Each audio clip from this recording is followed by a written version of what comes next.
Hello guys, today we will discuss about heart block topic. आइए हम देखते हैं हार्ट ब्लॉक होता क्या है। हार्ट ब्लॉक जो है हमारे कंडक्टिव सिस्टम में ब्लॉक है तो उसको हम हार्ट ब्लॉक बोलते हैं। एक्चुअली हमारे हार्ट के दो सिस्टम होते हैं। First is circulatory system. Circulatory system जो होता है वो हमारे ब्लड सर्कुलेशन से रिलेटेड होता है। ब्लड सर्कुलेशन में अगर कोई ब्लॉक है, ब्लॉक इन द सेंस अगर वो अच्छे से एडिक्वेट नहीं पंप कर पा रहा है हार्ट, तो अगर सर्कुलेटरी सिस्टम से अगर रिलेटेड कोई फेलियर है, कोई भी दिक्कत है, तो उसको हम क्या बोलते हैं? हार्ट फेलियर बोलते हैं।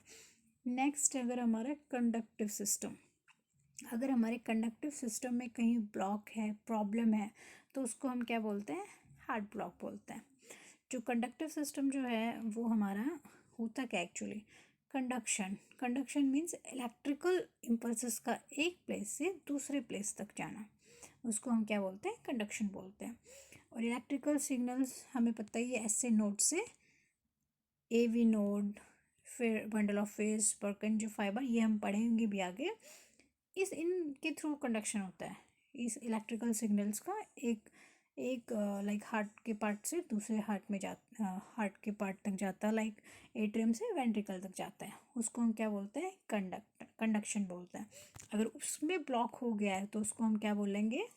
हार्ट ब्लॉक बोलते हैं। ठीक है।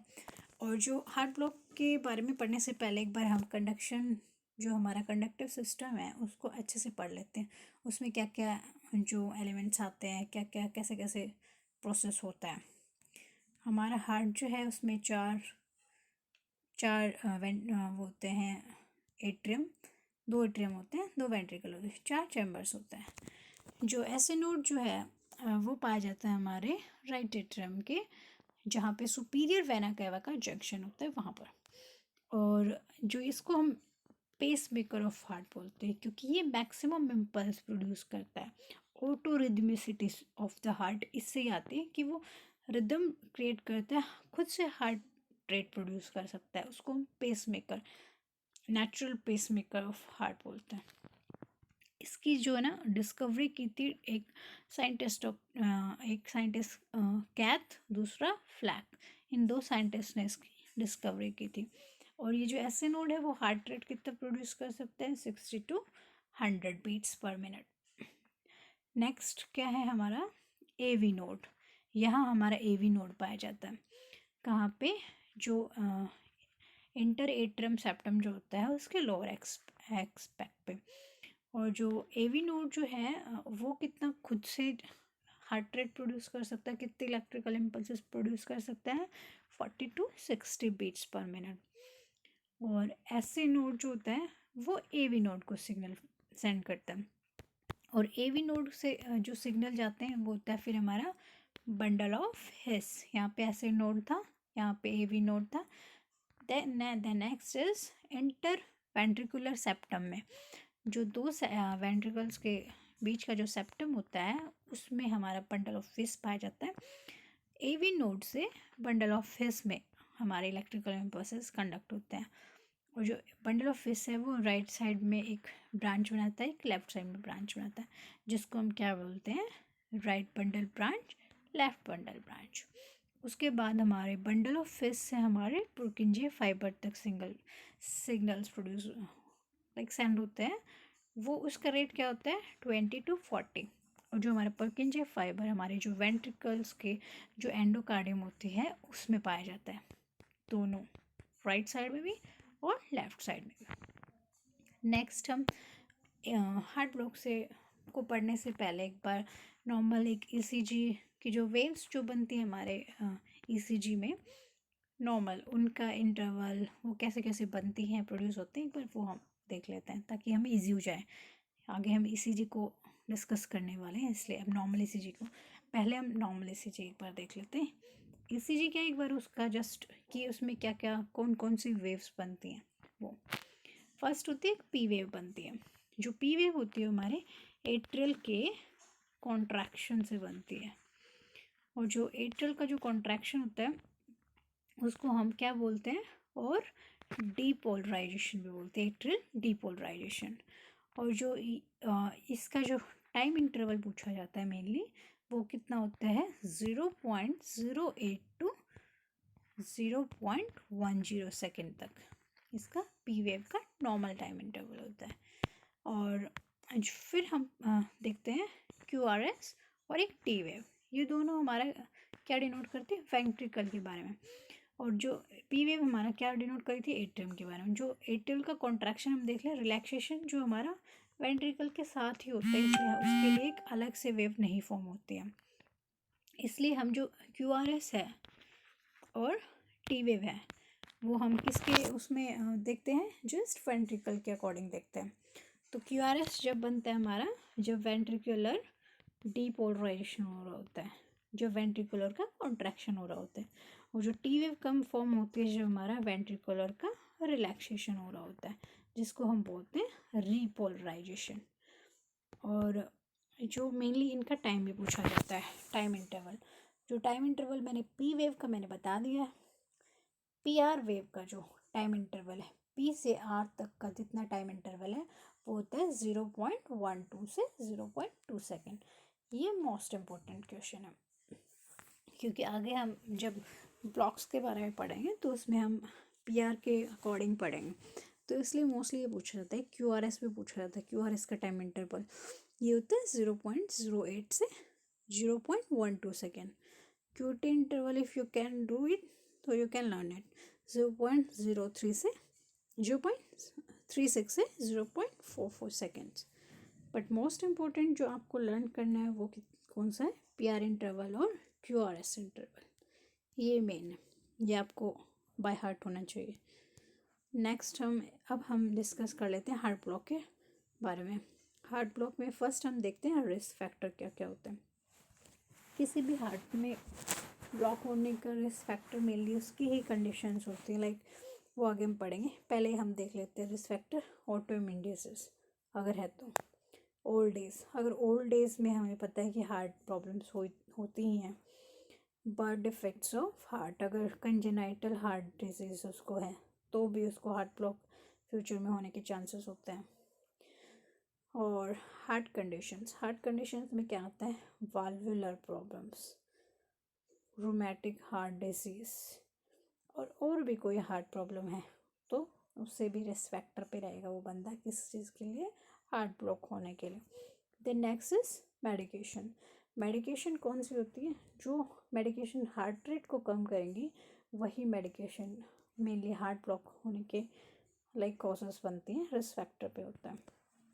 मेडिकेशन कौन सी है, मोस्टली जो होती है वो डिजॉक्सिन, ये हमारा हार्ट रेट कम करती है। एक पॉजिटिव आइनोट्रोप होती है। पॉजिटिव आइनोट्रोप का मतलब क्या है, ये हमारा फोर्स ऑफ कॉन्ट्रैक्शन जो हार्ट का उसको इंक्रीज़ करती है। अगर हार्ट अच्छे से कॉन्ट्रैक्ट करेगा, रिलैक्स करेगा तो उसकी हार्ट रेट कम हो जाएगी, क्योंकि वो टाइम लेगा अच्छे से कॉन्ट्रैक्ट और रिलैक्स होने में, तो उसकी हार्ट रेट क्या हो जाएगी, कम। और भी जो मेडिसिन है like calcium channel blockers, beta blockers, और भी जो भी मेडिकेशंस हार्ट रेट कम करें या हार्ट से रिलेटेड है वो हार्ट ब्लॉक होने के चांसेस बढ़ाते ही हैं, रिस्क फैक्टर पे होता है ये वाला। नाउ विल डिस्कस कॉजेस भी मेनली रिस्क फैक्टर जैसे ही सही हैं। जो हार्ट मसल्स में अगर डिजीज़ है जिसको हम कार्डियोमायोपैथी बोलते हैं। वाल्वुलर डिसीज़ अभी हमने डिस्कस कर लिया है, हार्ट स्ट्रक्चर में भी डिस्कस कर लिया है। अगर हार्ट सर्जरी के लाइक ड्यूरिंग अगर हार्ट में डैमेज हो गया तो भी हमें हार्ट ब्लॉक होने के कॉज हो सकता है। मेडिकेशन भी अभी हमने डिस्कस की हैं। जेनेटिकली भी अगर कोई है तो ये एक्सपोजर टू टॉक्सिन्स तो हार्ट ब्लॉक होने के कॉजेज हो सकते हैं। नेक्स्ट हम एक बार हार्ट ब्लॉक के साइन सिम्टम पढ़ने से पहले एक बार इसके टाइप अच्छे से देख लेते हैं ताकि हमें अच्छे से समझ आए। पहले जो इसका क्लासिफिकेशन देख लेते हैं हार्ट ब्लॉक का। हार्ट ब्लॉक का क्लासिफिकेशन होता है, first is SA node block, फिर एवी नोडल ब्लॉक होता है, फिर बंडल ब्रांच ब्लॉक भी होता है। बंडल ब्रांच ब्लॉक, इनमें किसी में भी ब्लॉक आ जाएगा तो वो हार्ट ब्लॉक कहलाएगा। First is SA node block. SA node में अगर ब्लॉक हुआ है तो वो इतना प्रोमिनेंट नहीं होगा, क्योंकि एवी नोड हमें पता है 40 to 60 हार्ट बीट प्रोड्यूस कर सकता है, खुद से इलेक्ट्रिकल इम्पल्सेस बना सकते हैं।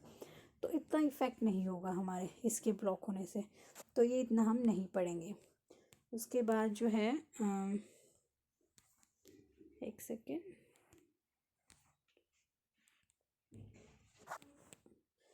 Then next is AV nodal block.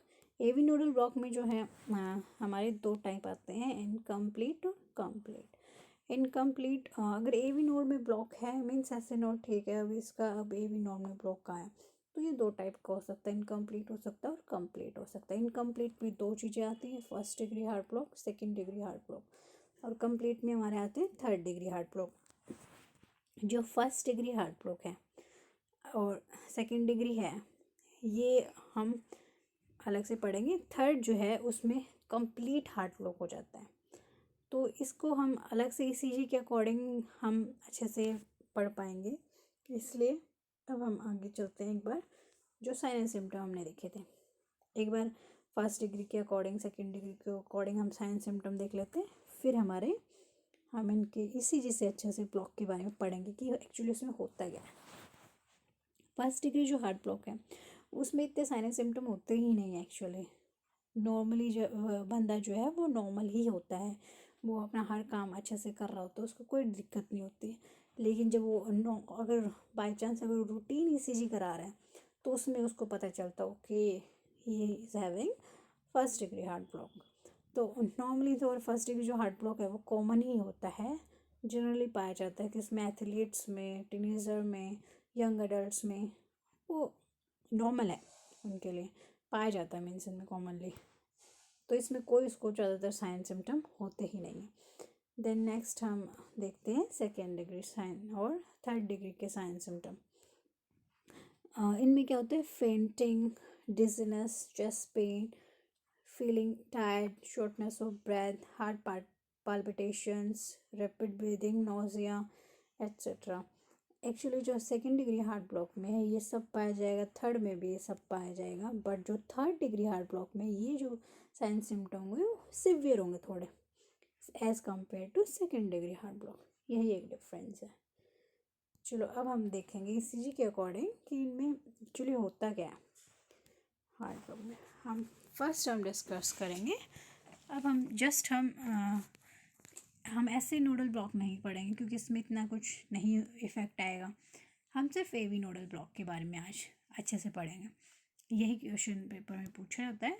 तो आइए फर्स्ट हम देखते हैं फर्स्ट डिग्री एवी ब्लॉक।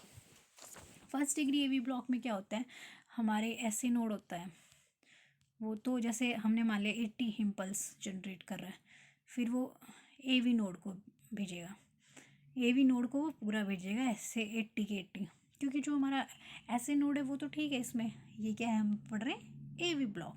तो अब एवी में अंदर ब्लॉक है, एवी नोड के अंदर ब्लॉक है, एट्रियोवेंट्रिकुलर जो हमारा एवी नोड के अंदर ब्लॉक है। तो जो एवी ब्लॉक है वो हमारे जो इम्पल्स कहाँ भेजता है आपको पता ही है, बंडल ऑफ फिल्स और पुर्किंजे फाइबर तक भेजता है। लेकिन इसमें क्या करेगा वो वेंट्रिकल, ये दोनों कहाँ होते हैं, वेंट्रिकल में होते, तो हम डायरेक्टली वेंट्रिकल ही लिख लेते हैं। तो यहाँ तो ये 80 पहुँच रहे हैं, लेकिन यहाँ भी 80 ही पहुँचेंगे वेंट्रिकल में, बट इसमें ब्लॉक कितना होगा कि वो स्लो पहुँचेंगे, यहाँ तो अपनी नॉर्मल स्पीड में पहुँच रहे हैं, तो जो हमारा पीआर इंटरवल नॉर्मल होगा, लेकिन यह वेंट्रिकल तो जो हमारा ये स्लो कंडक्शन होगा, क्योंकि यहाँ पे हमारा क्या हो रहा है, ब्लॉक हो रहा है, जिसको हम बोल रहे हैं फर्स्ट डिग्री। मीन्स हमने अब क्या देखा कि हमारे जो इम्पल्सेस 80 थे ऐसे नोड में, 80 ही थे एवी नोड में, 80 ही कितने पहुँचे हैं वेंट्रिकुलर में, सेम ही है, बट यहाँ पे क्या है ब्लॉक था तो हमारे एवी से वेंट्रिकुलर में स्लो पहुँचे हैं, बस यही इतना डिफरेंस है फर्स्ट डिग्री एवी ब्लॉक में। तो इसमें हमारा क्या हो जाता है, जो पीआर इंटरवल है वो हमारा प्रोलॉन्ग हो जाता है। कितना, अभी हमने जो पीआर इंटरवल कितना पढ़ा था, नॉर्मल कितना होता है 0.12 से 0.20 सेकेंड तक, इतना होता है नॉर्मल, बट इसमें क्या हो जाएगा हमारा 0.34 सेकेंड दिखाया गया, तो मीन्स प्रोलॉन्ग हो रहा है, उसको टाइम लग रहा है वहाँ तक पहुँचने में, यही हमारे फर्स्ट डिग्री एवी ब्लॉक में आता है। कि नॉर्मली आप पीआर इंटरवल देखेंगे, वो अगर ज़्यादा है तो वो कौन सा हो गया, फर्स्ट डिग्री AV ब्लॉक हो गया। नेक्स्ट हम देखते हैं सेकेंड डिग्री ब्लॉक के बारे में, ये भी इनकम्प्लीट में आएगा। सेकेंड डिग्री में एक्चुअली दो होते हैं, फर्दर क्लासिफिकेशन है दो, एक तो टाइप फर्स्ट, एक टाइप सेकेंड। टाइप फर्स्ट को हम क्या बोलते हैं, वैंचबैक भी बोलते हैं, और मोबिस फर्स्ट, क्या दोबारा से लिख सकते हैं आप, वैंचबैक और मोबिस फर्स्ट। तो इसमें क्या होता है हम देखते हैं, फर्स्ट हम देखेंगे टाइप फर्स्ट में क्या होता है, और टाइप सेकंड भी हम देखेंगे। फर्स्ट जो है हमारा, इसमें ऐसे नोड में हमने माना कितना 80 थे हमारे इम्पल्सेस, AV नोड तक कितने गए 80, क्योंकि हमारे ऐसे नोड तो ठीक है तो 80 गए, तो वेंट्रिकल तक इसमें कितने पहुँचेंगे, 60 ही पहुँचेंगे। तो इसमें हमारा जो टाइप है, इसमें क्या बताया कि हमारा पहुँचेंगे तो सेम, बट हमारे कुछ जो QRS कॉम्प्लेक्स हैं कुछ जो मतलब मिस हो जाएंगे, क्योंकि पूरा वो पहुंच नहीं रहा है। तो इसलिए ये हमारा कौन सा टाइप का हो गया, second degree, second degree heart block. लेकिन सेकंड डिग्री के अभी हमने पढ़े दो टाइप हैं, दोनों में मिस तो होगा, पर क्या एक डिफरेंस है, इसमें जो है प्रोग्रेसिव पीआर इंटरवल इंक्रीज होता जाएगा।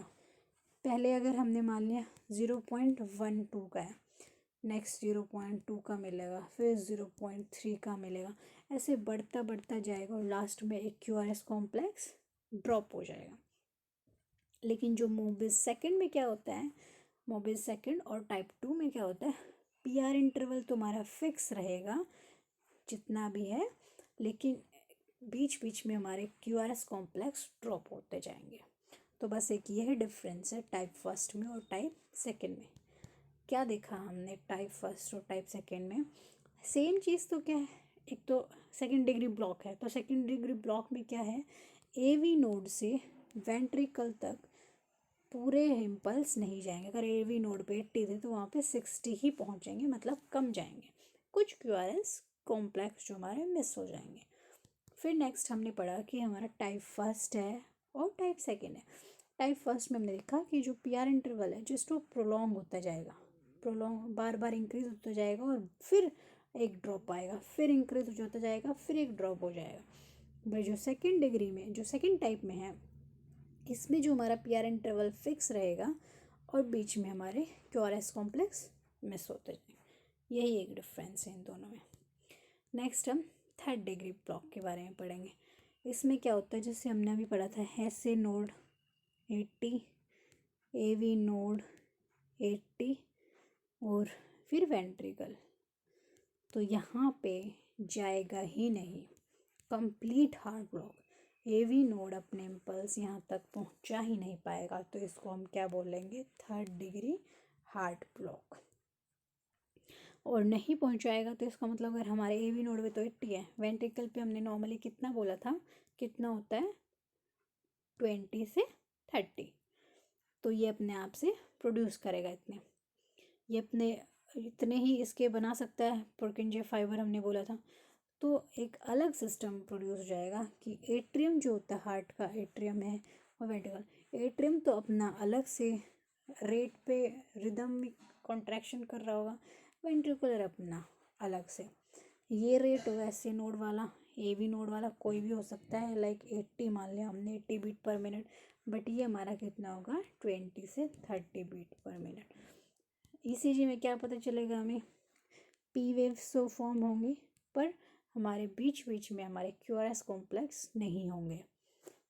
नो रिलेशन बिटवीन, ना P वेव में और QRS में कोई रिलेशन नहीं होगा, वेंट्रिकुलर अपना और एट्रियल अपना अलग से कॉन्ट्रैक्ट हो रहा होगा। बस यही एक डिफरेंस होता है इसमें।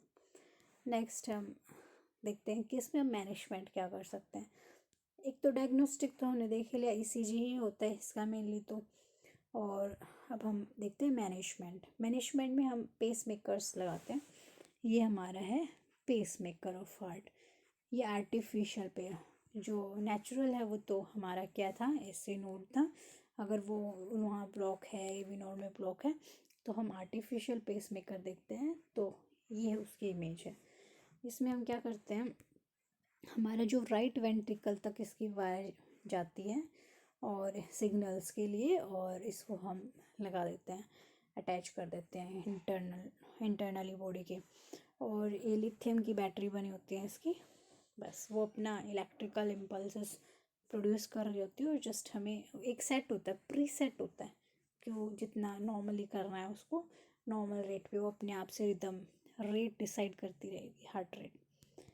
नेक्स्ट है ये हमारा आर्टिफिशियल पेसमेकर। वो तो हमारा था इंटरनल वाला, ये हमारा एक्सटर्नल लगाने वाला। वो हमारा परमानेंट था, ये हमारा टेम्पररी है। वो परमानेंट आर्टिफिशियल था, ये टेम्पररी आर्टिफिशियल। इसको हम बाहर लगाते हैं बॉडी के, और ये हम थोड़े टाइम के लिए लगाते हैं। जब अगर ये लगाए तो पेशेंट को हॉस्पिटलाइज्ड ही रहना पड़ेगा। और जो पहले वाला हमने देखा ये वाला, तो इसके साथ तो वो लाइफ लॉन्ग हो जाता है, वो अपने घर जाएगा, सब काम करेगा नॉर्मल वे से। लेकिन ये है ये एक्सटर्नल लगाते हैं, तब तक उसको हॉस्पिटल में ही रहना पड़ेगा। ये हमारा टेम्पररी वाला है। नेक्स्ट हमारा होता है जो है आईसीडी। इसके बारे में डिस्कस कर लेते हैं। आईसीडी क्या होता है? Implanted cardioverter defibrillator. इसमें अगर ये हमारा आईसीडी लगाते हैं, इसमें क्या होता है, अगर ये खुद से एक डिफिब्रिलेटर होता है जो हम अंदर उसके अटैच कर देते हैं बॉडी के अंदर। अगर कोई डिसरिदमियाज हो रहा है तो ये खुद से डिटेक्ट करके उसको शॉक देगा। ये हम उसको इंटरनली अटैच कर देते हैं बंदे को, जैसे पेसमेकर था। और कितना शॉक देगा? ज़्यादा नहीं, 25 से 30 जूल का। और ये 4 टाइम तक शॉक दे सकता है। तो ये हम मैनेजमेंट के लिए यूज़ करते हैं हार्ट ब्लॉक वाले पेशेंट में। देन हम देखते हैं इसकी कॉम्प्लिकेशन ऑफ हार्ट ब्लॉक।